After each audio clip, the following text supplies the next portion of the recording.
Bonsoir et bienvenue en ce jeudi 14 avril 2022 et nous en sommes arrivés aujourd'hui à la méditation numéro 745 et plus particulièrement à la méditation numéro 459 dans le livre de l'Apocalypse que nous méditons ensemble depuis le 1er janvier 2021. Avant de poursuivre dans notre méditation du jour, prions. Père, dans le nom de Jésus, bien-aimé Saint-Esprit, tu nous dis dans ta parole, dans Hébreux 13 au verset 8, Jésus-Christ est le même, hier, aujourd'hui et éternellement. Tu veux nous dire par là, que tu es immuable, comme la parole, qui nous dit, dans Marc 13, 31 notamment, la terre et le ciel passeront, mais mes paroles ne passeront point. Alors tout comme la parole, toi qui es la parole, Seigneur, tu es immuable. Tu ne passes pas. Tu es toujours là. Tu es toujours là avec nous, tu es toujours là à nos côtés. Tu le dis. Je serai avec vous tous les jours, et ceci jusqu'à la fin de votre vie, jusqu'à la fin des temps. Alors, puissions-nous comprendre que quelles que soient les tempêtes de nos vies, nos difficultés, tu n'es pas venu sur la terre. Notre Père ne t'a pas envoyé, toi, pour te voir souffrir simplement. Tu n'es pas venu te donner pour nous. Tu n'es pas venu nous appeler amis, disciples, amis, pour détourner tes yeux lorsque nous traversons nos difficultés. Mais au contraire, tu viens, tu nous portes. Alors puissions-nous comprendre que ton timing est toujours parfait et que quelles que soient les circonstances de nos vies, quelles que soient les tempêtes, que nous n'avons pas, que nous ne devons pas baisser les bras. Nous ne devons pas être abattus. Nous ne devons surtout pas douter. Mais au contraire, même si c'est à quelques secondes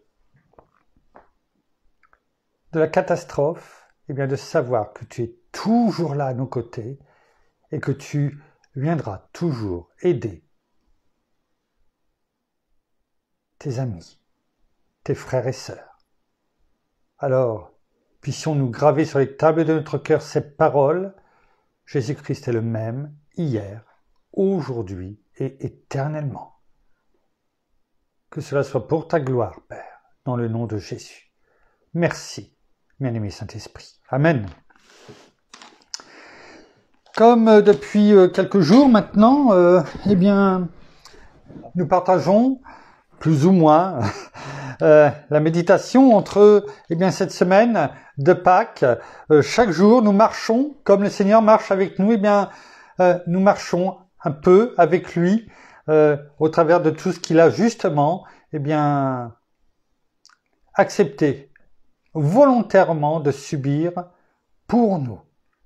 D'autant plus, ce que nous avons prié, nous devons le garder et le croire. C'est ce qu'il veut. Que nous croyons en lui et que nous nous donnions à lui. Tout simplement. Alors nous partageons donc entre le livre de l'Apocalypse, la fin justement du verset numéro 9 que nous allons terminer aujourd'hui, et le 5e jour avec lequel nous suivons notre Seigneur à ses côtés. Chapitre 4 du livre de l'Apocalypse, verset 9, il est écrit: Et quand les êtres vivants rendront gloire, honneur et action de grâce à celui qui est assis sur le trône, à celui qui vit au siècle des siècles. Nous allons juste voir la fin de ce verset, à celui qui vit au siècle des siècles. Alors, que pouvons-nous méditer sur la fin de ce verset? Notamment sur le verbe vivre, à celui qui vit au siècle des siècles. Nous l'avons déjà médité pas sur ce verset-là, mais nous avons déjà vu, en grec, le verbe vivre, il y a deux façons de le voir. Il y a, pas nous, mais par rapport à la parole, il y a la vie Zoé, c'est-à-dire la plénitude de la vie divine, la plénitude divine dans la vie. C'est ce que nous avons en Christ Jésus, lui qui a reçu la plénitude divine, c'est-à-dire la vie totale, complète, que notre Père, eh bien, lui a plu en tout cas de mettre en Christ Jésus, en son Fils. Et c'est une bénédiction, parce que si nous sommes en Christ et lui en nous, nous sommes, eh bien, au bénéfice de cette vie Zoé. Mais ici, lorsque la parole nous dit, dans la fin de ce verset 9, à celui qui vit au siècle des siècles, eh bien, ce n'est pas, comment dirais-je, la vie Zoé, mais ici, c'est la vie Zao. On l'a pu le voir également. La vie Zao, c'est pas la même chose. Eh bien, en grec, ça veut dire, bien sûr, vivre, mais respirer. Ce souffle de vie que notre Seigneur a mis en nous.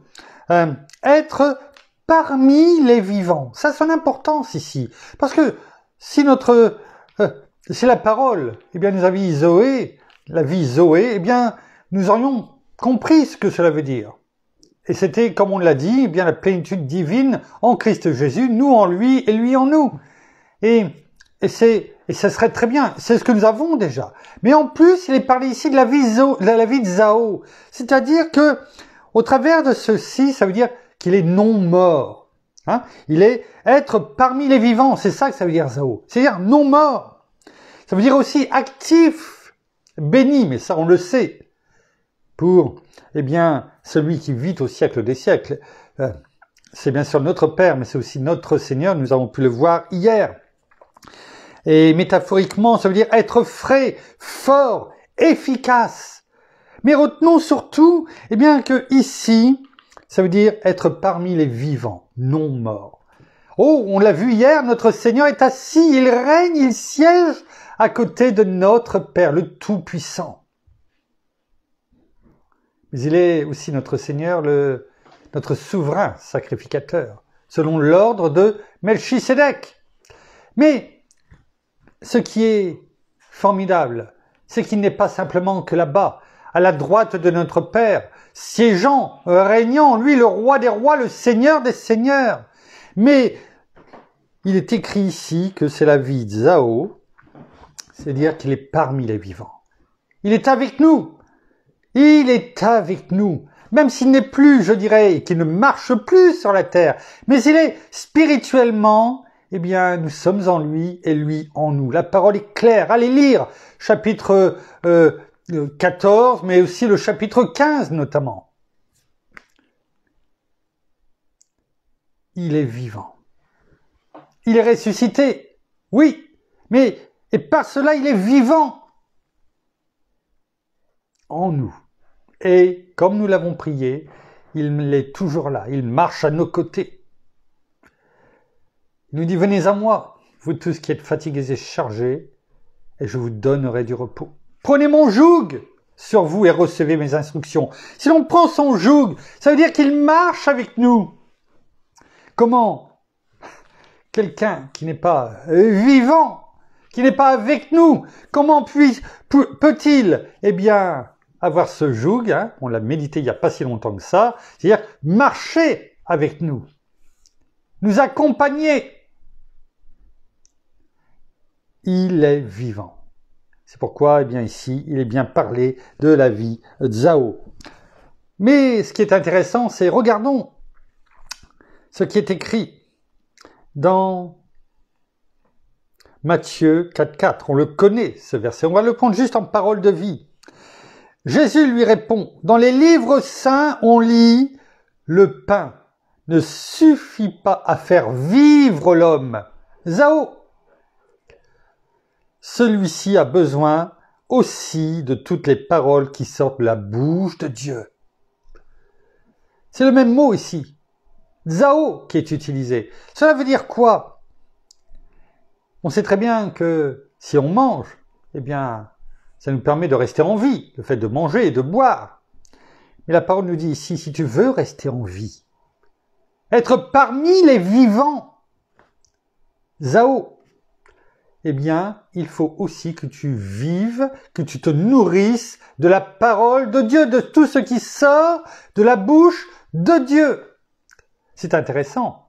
Peut-être que nous ne l'avions pas vu comme ça. Spirituellement, on peut dire, bien oui, mais c'est même pas que spirituel. C'est si on veut vivre encore, si on veut demeurer parmi les vivants, nous avons besoin de la parole de Dieu, de nous en nourrir. Sinon, nous sommes voués à la mort, à la destruction. Prenons aussi pour terminer, je dirais, dans ce verset, dans Matthieu 16. On va peut-être même le prendre directement en version Colombe. Dans Matthieu 16, c'est facile à retenir. Simon-Pierre répondit, « Tu es le Christ, le Fils du Dieu. » Je vous ai entendu, vivant. Voilà. Quand le Seigneur, notre Seigneur Jésus a dit, « Mais vous, leur dit-il, qui dites-vous que je suis ?» Eh bien, Simon-Pierre a eu cette révélation en répondant, « Tu es le Christ, le Fils du Dieu vivant. » Il est vivant. Zao, tout comme ce même terme grec qui est utilisé pour vivre au siècle, qui vit à celui qui vit au siècle des siècles et à qui, tout comme à notre Père, tout comme à notre Seigneur, nous rendrons gloire et honneur, et gloire et honneur et action de grâce, comme nous avons pu le voir, ces derniers jours. Nous avons terminé avec ce verset numéro 9 et sans plus tarder, parce que c'est chargé aujourd'hui, ce 5e jour de notre Seigneur, beaucoup de choses se sont passées, c'est pourquoi nous allons limiter, je dirais, contrairement aux autres jours où nous avions pris pratiquement les passages de au minimum 3 évangiles, j'ai essayé de synthétiser, de garder ce qui, non pas ce qui était le mieux, mais ce qui nous permettait d'avoir un angle le plus fourni, en tout cas, pour nos connaissances, notre connaissance. Alors, sans plus tarder, allons-y, regardons ce qui s'est passé en ce 5e jour, dimanche, lundi, mardi, mercredi, jeudi. Non seulement, il y a le dernier repas, et il y a également, ce qui s'est passé au jardin de Gethsémané. Alors, pour cela, voyons déjà le dernier repas. Prenons dans Marc, chapitre 14, versets 12 à 21.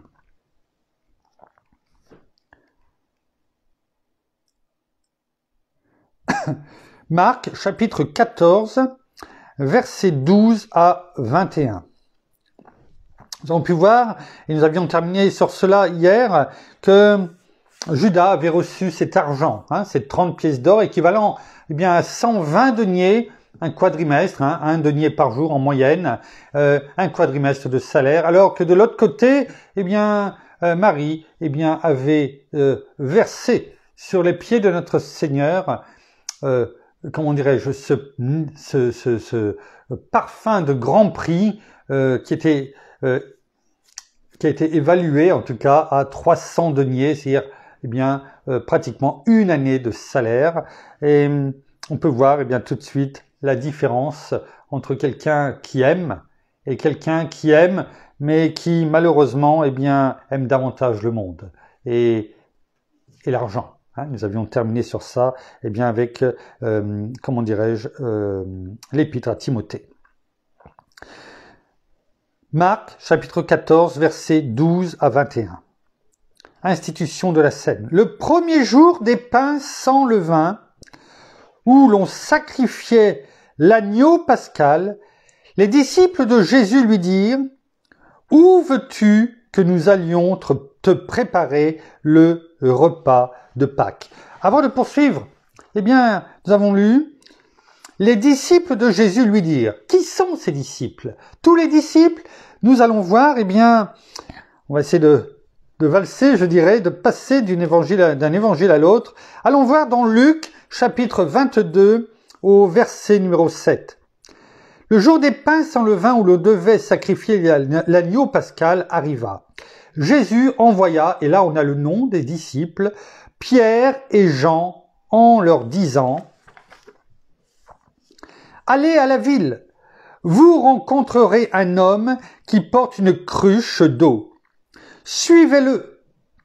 Là où il entrera, dites au propriétaire de la maison, le maître dit, où est la salle où je mangerai la Pâque avec mes disciples?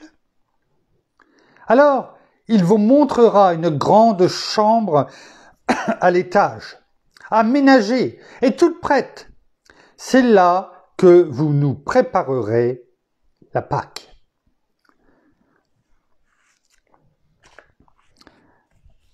Quand on lit, eh bien on se dit, mais ça nous rappelle, eh bien vous savez, quand il dit, juste avant de passer eh bien, le pont sur la vallée du Cédron, avant de rentrer à Jérusalem, où il a été acclamé ce dimanche dernier, eh bien, où il a dit aux disciples d'aller chercher un âne, d'aller le détacher, puis que la personne, quand on lui demandera, eh bien, qu'est-ce que vous faites? Le maître en a besoin. Et là, c'est un peu la même chose.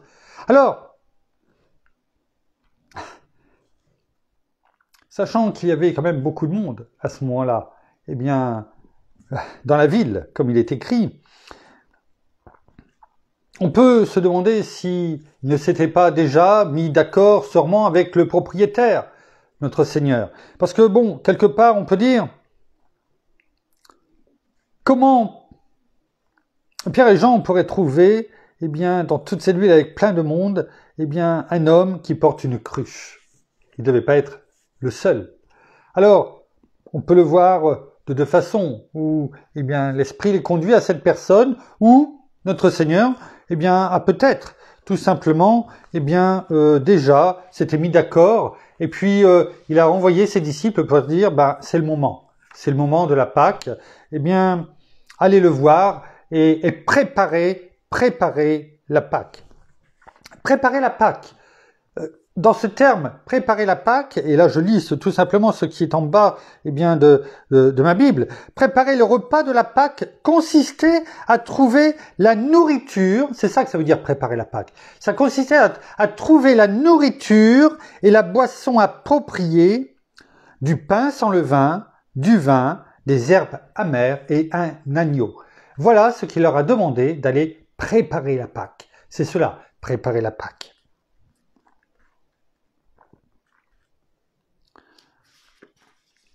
Ses disciples partirent, donc on sait c'est qui les disciples, arrivèrent à la ville et trouvèrent tout comme il leur avait dit, et ils préparèrent la Pâque. Donc maintenant on sait ce qu'ils recherchent. Quand on parle du premier jour des pains sans levain, eh bien ce qu'il faut savoir c'est que le premier jour des pains sans levain eh bien, était le 14 eh bien, du mois de Nissan, c'est-à-dire entre mars et avril, c'est le mois de Nissan, c'est là, mars-avril, et il était aussi appelé préparation de la Pâque. Le repas pascal était pris le soir du 14. Mais le soir, ce n'est pas comme pour nous, je dirais en francophonie, on va dire, eh bien, le repas pascal était pris le soir du 14, après le coucher du soleil. Après le coucher du soleil. Et donc, techniquement, eh bien, ça serait plutôt le 15. Pourquoi? Pourquoi? Eh bien, puisque pour les Juifs, un jour s'achevait au crépuscule. Donc, techniquement, eh bien, quand ils prirent et quand ils prenaient la Pâque, eh bien, nous n'étions plus le 14, eh bien, nous étions le 15. La fête des pains sans levain durait 7 jours, du 15 au 21 du mois de Nissan. Ça permet comme ça, eh bien, aussi d'avoir de la connaissance. Parce que, aujourd'hui, nous sommes le 14. Et alors que lorsqu'il a pris la Pâque, eh bien, comme ici, chez nous, eh bien, la nuit était tombée, et à ce moment-là, eh bien, on était déjà dans le 15. C'est-à-dire entre le coucher du soleil et minuit. Hein, la première, la deuxième, ça doit être la deuxième veille, si je ne me trompe pas, eh bien, à ce moment-là, pour les Juifs. Continuons. Le soir venu, il s'y rendit, donc notre Seigneur se rendit donc à cette pièce, et il s'y rendit avec les 12. Judas était là, hein, avec les 12. Pendant qu'ils étaient à table et qu'ils mangeaient, Jésus dit, « Je vous le dis en vérité, l'un de vous qui mange avec moi me trahira. » Ils devinrent tout tristes et lui dirent l'un après l'autre, « Est-ce moi ?» Il leur répondit, « C'est l'un des 12 qui met la main dans le plat avec moi. Le Fils de l'homme s'en va conformément à ce qui est écrit à son sujet, mais malheur à l'homme par qui le Fils de l'homme est trahi, mieux vaudrait pour cet homme qu'il ne soit pas né. »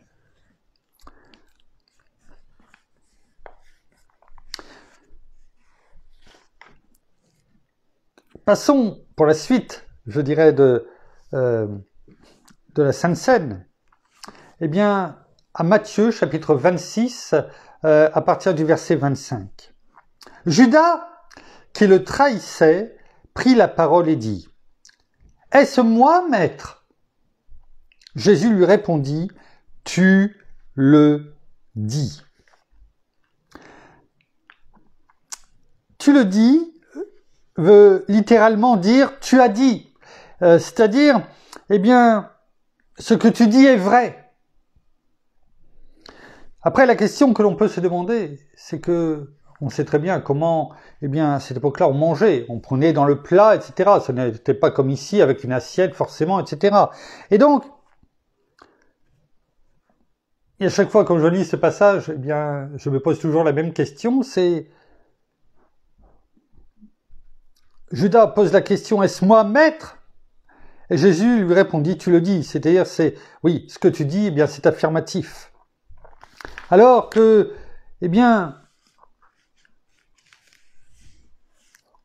nous avons lu précédemment dans Marc 14, verset 20, il leur répondit, c'est l'un des 12 celui qui met la main dans le plat avec moi. Je pense qu'ils étaient nombreux à mettre la main dans le plat avec notre Seigneur. Parce que sinon, eh bien, je pense que la parole nous dirait, eh bien, ils se sont tous levés, ils ont mis Judas, ils ont posé des questions, etc. Et la parole ne nous en parle pas.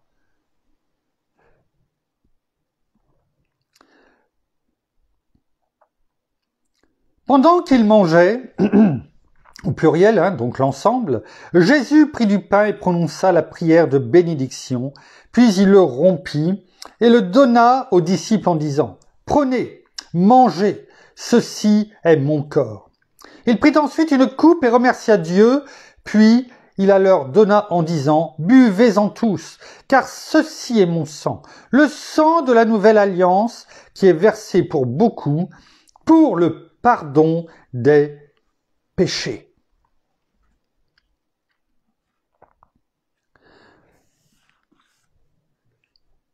Je vous le dis, je ne boirai plus désormais de ce fruit de la vigne jusqu'au jour où je le boirai à nouveau avec vous dans le royaume de mon Père. Voilà comment s'est passé, eh bien, la Sainte Seine. Et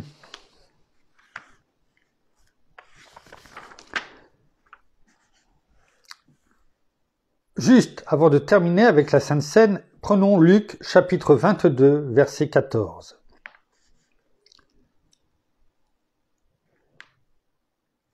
Quand l'heure fut venue, il se mit à table avec les 12, hein, c'est ce que nous venons de dire, avec les 12 apôtres. Il leur dit, et ça, j'ai pris ce verset-là, juste ce verset-là, parce que cela montre, et c'est ce que nous avons prié, donc le Seigneur ne nous laissera jamais. Il nous laissera jamais tomber. Et en tout cas, nous pouvons nous fortifier en ceci. Hein? Jésus-Christ est le même hier, aujourd'hui, éternellement. Regardez ce qu'il dit. J'ai vivement quoi? J'ai vivement désiré manger cette Pâque avec vous avant de souffrir, car je vous le dis, je ne la mangerai plus jusqu'à ce qu'elle soit accomplie dans le royaume de Dieu. Le Seigneur savait ce qui allait se passer. Il savait ce qu'il allait souffrir, ce qu'il allait endurer, les combats à mener. Et il dit, j'ai vivement désiré manger cette Pâque avec vous. Comment notre Seigneur pourrait-il dire ces mots? Parce qu'il savait qu'il le faisait pour chacun d'entre nous, pour ceux qui allaient venir se repentir ardemment et le recevoir, croire en lui, le recevoir comme Seigneur et Sauveur de leur vie. Et pensez-vous qu'il nous laisserait tomber dans nos difficultés si nous crions à lui? Crions à lui. Croyons en lui. Persévérons dans la prière, dans la foi, jusqu'au bout, jusqu'à la limite. Parce que son timing est toujours parfait, il ne nous abandonnera jamais. On peut en être certain.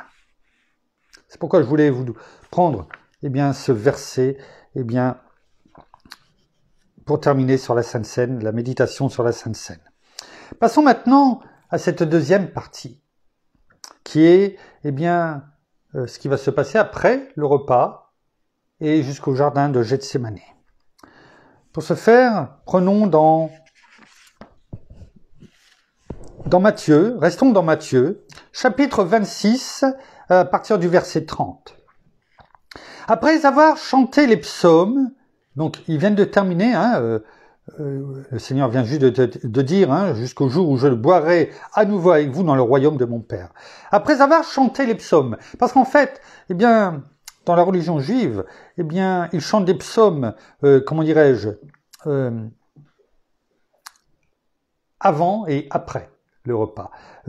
Avant, on chante les psaumes 113 et 114 avant le début du repas, et à la fin du repas, on chantait la seconde moitié des psaumes, en tout cas 115 et 118. Voilà, on avance dans la connaissance de la parole. Le but, c'est aussi cela, ce que nous faisons au sein de cette semaine. Excusez-moi, j'ai perdu le passage, à partir du verset 30. Donc après avoir chanté les psaumes, ils se rendirent au mont des Oliviers, vous savez, qui est en face, de Jérusalem. Donc ils sortent à nouveau, ils retraversent la vallée du Cédron, le pont sur la vallée du Cédron, ils font sûrement le chemin inverse, et ils se dirigent, au mont des Oliviers. Alors Jésus, qui avait l'habitude d'y aller régulièrement, alors Jésus leur dit, vous trébucherez tous cette nuit à cause de moi, car il est écrit, je frapperai le berger et les brebis du troupeau seront dispersées. Mais après ma résurrection, je vous précéderai en Galilée. Regardons ce qui est écrit dans Zacharie, chapitre 13, verset 7. Il est écrit, « Épée, réveille-toi contre mon berger, et l'homme qui est mon compagnon, déclare l'Éternel, le Maître de l'univers. Frappe le berger, on sait très bien c'est qui, bien sûr, notre bon berger, frappe le berger, et que les brebis soient dispersées, et je porterai la main contre les faibles. » Voilà ce qui est déjà prophétisé au temps de Zacharie, et qui confirme, et bien sûr, ce que le Seigneur vient de dire à ce sujet. Verset 33. Pierre prit la parole et lui dit, même si tous trébuchent à cause de toi, ce ne sera jamais mon cas. On retrouve ici, bien sûr, le caractère fougueux, qui veut toujours se mettre en avant aussi de Pierre, au travers de cela. Mais que lui répond Jésus? Jésus lui dit, « Je te le dis en vérité, cette nuit même, avant que le coq chante, 3 fois tu me renieras. » Pierre lui répondit, « Mais même s'il me faut mourir avec toi, je ne te renierai pas. » Et tous les disciples dirent la même chose. Quand on voit ce que le Seigneur a dit au verset 30 et ce que nous avons lu dans Zacharie 13, verset 7, forcément, on ne peut dire que forcément, il y a un des deux qui ment.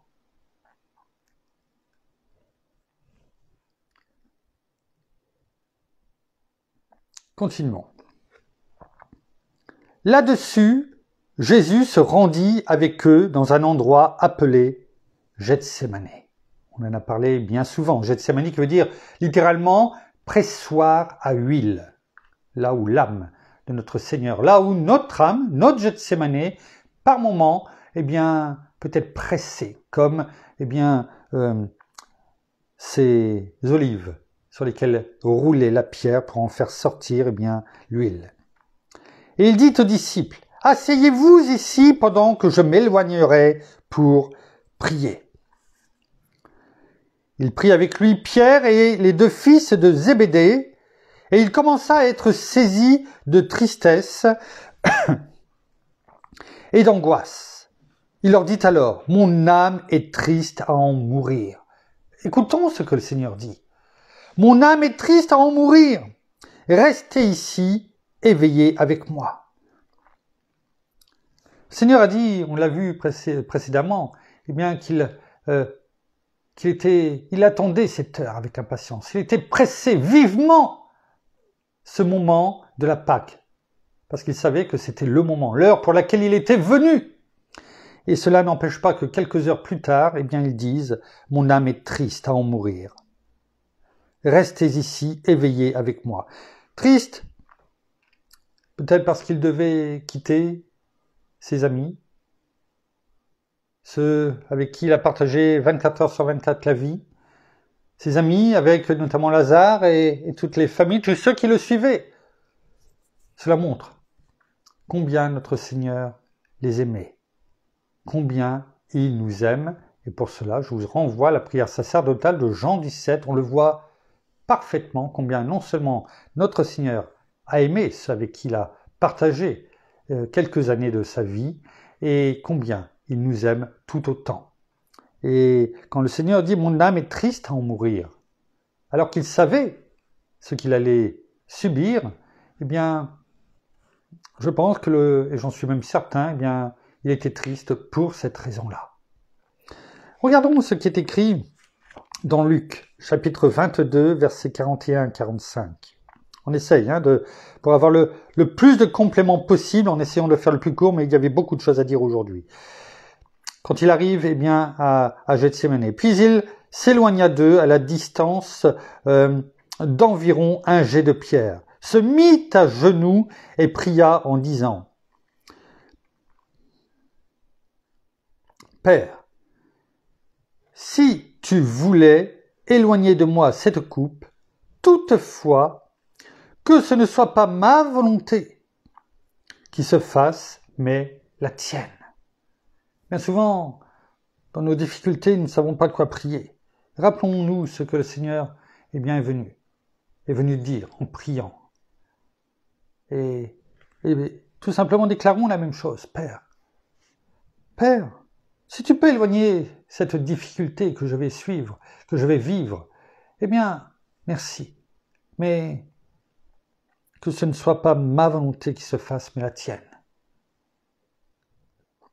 Alors, que s'est-il passé à ce moment-là? C'était la première prière. Alors un ange lui apparut du ciel pour le fortifier. Notre Seigneur a eu besoin, parce que notre Père l'a ressenti ainsi, il y a eu besoin d'un ange afin qu'il se fortifie. Pensez-vous que dans nos difficultés, notre Père, notre Seigneur, ne nous envoie pas un ange pour nous fortifier aussi? Tout cela, c'est aussi pour nous, ce n'est pas que pour le Seigneur. Ce qu'il vit, c'est pour nous montrer, c'est l'exemple que nous devons suivre. Il y a des milliards d'anges. Et on le sait, en lisant le psaume 91, eh bien, qu'il donnera des ordres à ses anges pour nous garder dans toutes nos voies. C'est-à-dire dans tout ce que nous vivons, dans toutes nos difficultés. Parce qu'il est dit après, eh bien, ils te porteront sur la main de peur que ton pied ne heurte contre une pierre. Comment pouvons-nous croire, eh bien, qu'ils nous laissent tomber? Jamais. Saisi d'angoisse. Voilà ce qui est écrit.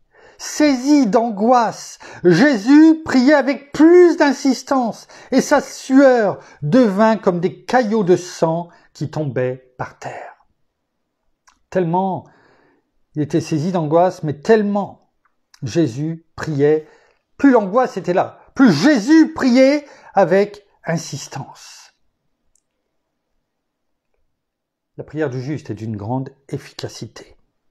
Après avoir prié, il se releva et vint vers les disciples qu'il trouva endormis de tristesse. Il s'était endormi de tristesse. Vous savez, quelquefois quand on pleure, quand on a peut-être pleuré parce qu'on a reçu de mauvaises nouvelles, au point que l'on pleure, ou parce que on ne peut pas retenir nos larmes, nos mots ne sortent peut-être pas de notre bouche, mais ces mots M-A-U-X, eh bien, font que, eh bien, il n'y a rien qui peut faire que simplement les larmes qui coulent. Et que se passe-t-il bien souvent? Eh bien, quand on a beaucoup pleuré, eh bien, on s'endort, quelquefois peut-être de tristesse, mais on s'endort plus facilement, tellement on n'en peut plus. Alors il leur dit, pourquoi dormez-vous? Levez-vous et priez pour ne pas céder à la tentation. Dans les difficultés,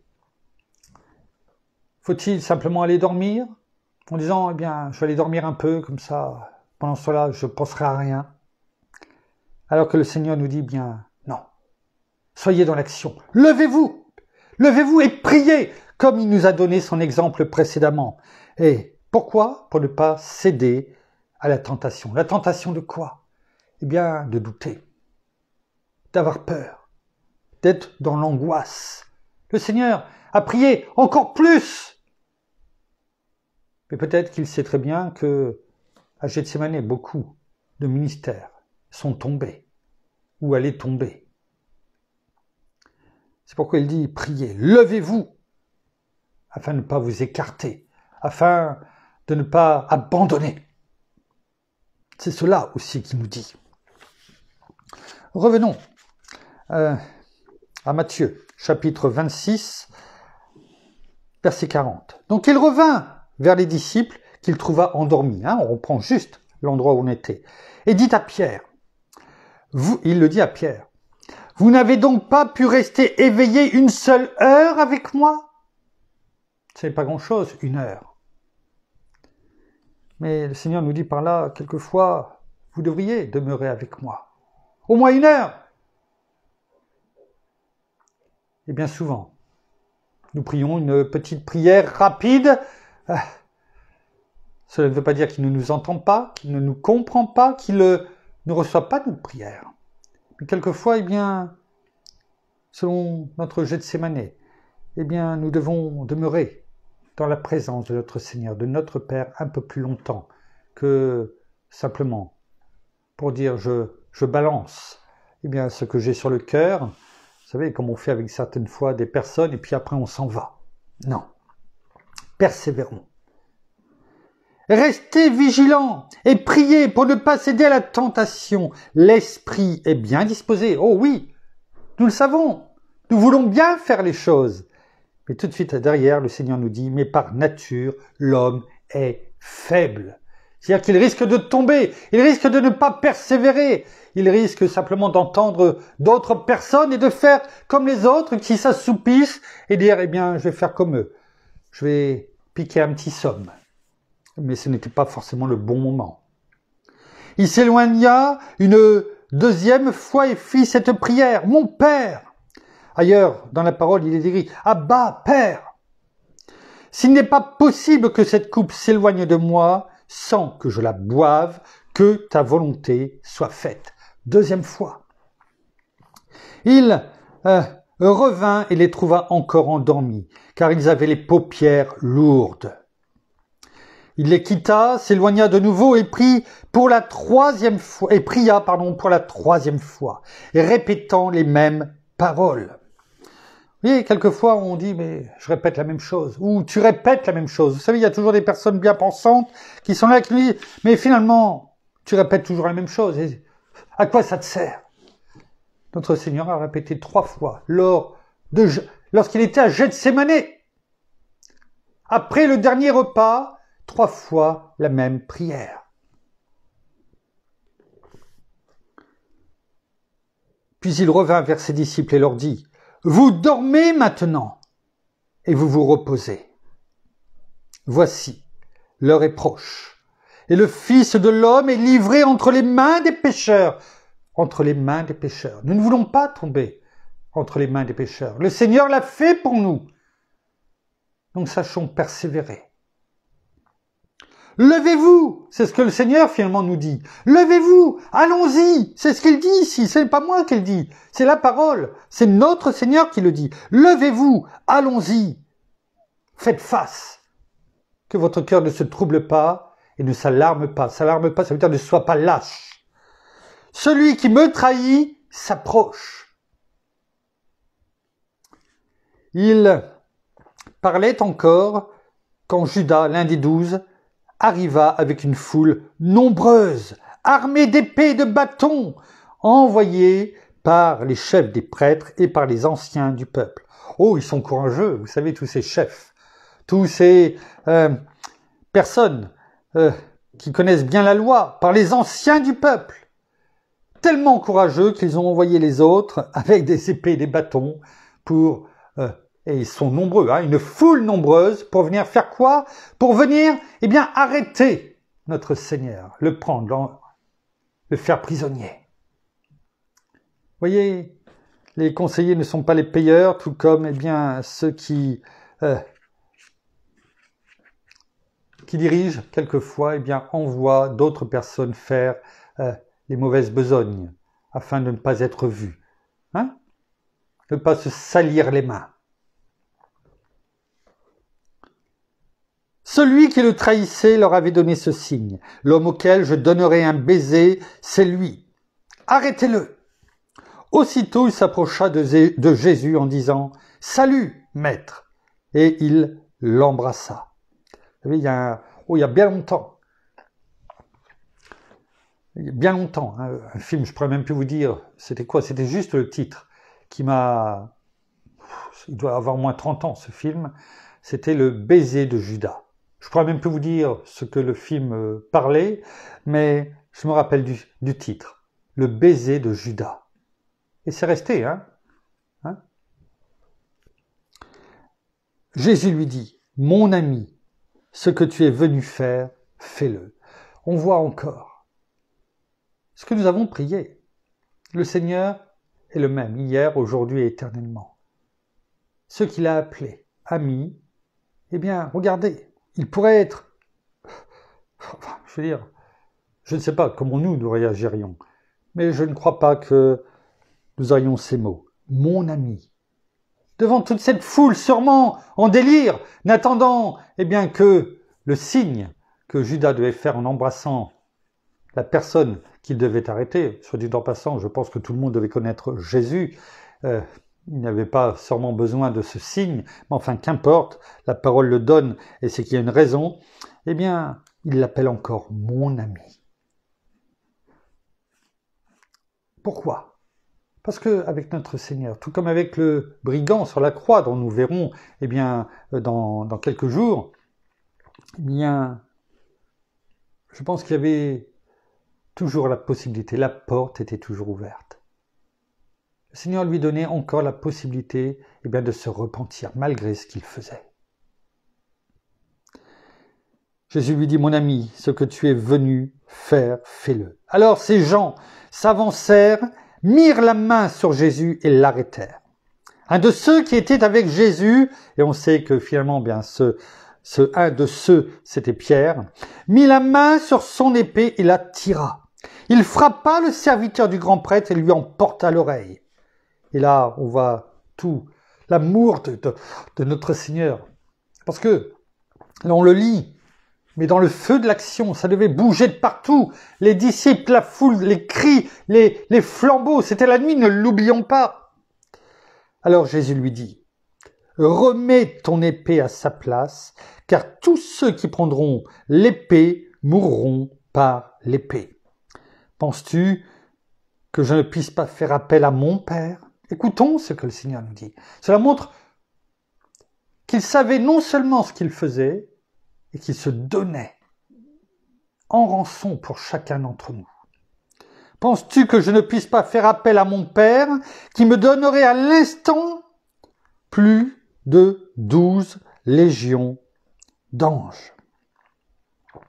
Je ne sais plus, j'avais vu à un moment donné parler d'une légion, je crois qu'une légion, eh bien c'était au minimum 6000 soldats, 12 légions d'anges, il suffit de faire le calcul,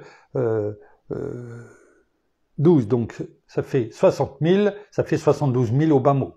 72 000 anges, là, d'un coup, d'un clin d'œil. Il suffisait qu'il le demande au Père, il y aurait eu 72 000 minimum, eh bien, anges qui seraient arrivés. Comment donc s'accompliraient les Écritures d'après lesquelles cela doit se passer ainsi? Tout ce qui se passe, c'est tout ce qui avait été prophétisé depuis bien longtemps. Il fallait que ça s'accomplisse.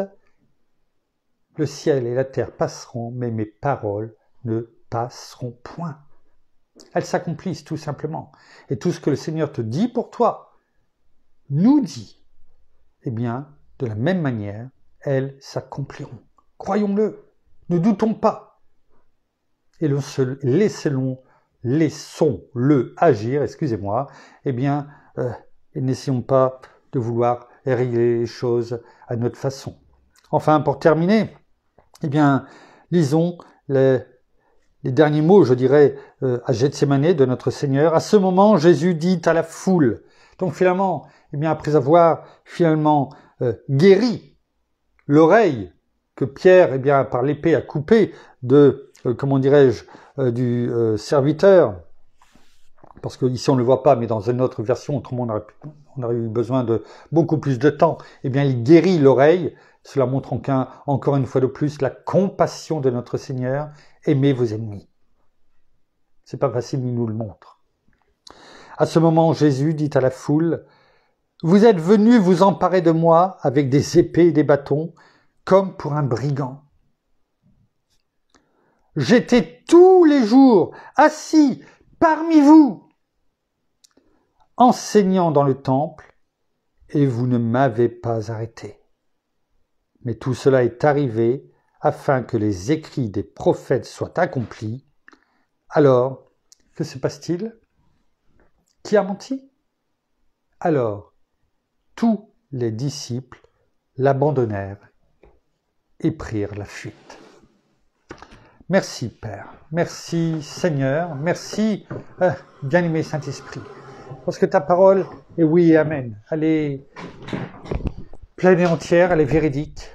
Tout ce que tu dis, tout ce que tu as dit de ta bouche, eh bien, c'est réalisé. Et tout ce qui n'a pas encore été réalisé, eh bien, cela se fera selon ton timing parfait, selon la parole et dans la vie de chacun d'entre nous. Nous terminons par la prière. Seigneur, merci et bien encore pour ta parole de ce soir. Merci encore pour tout ce que tu fais pour chacun d'entre nous. Merci pour tout ce que tu as fait.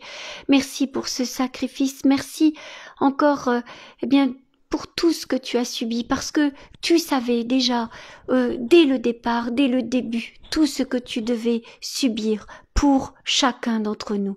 Et pourtant, tu l'as fait, tu as été jusqu'au bout.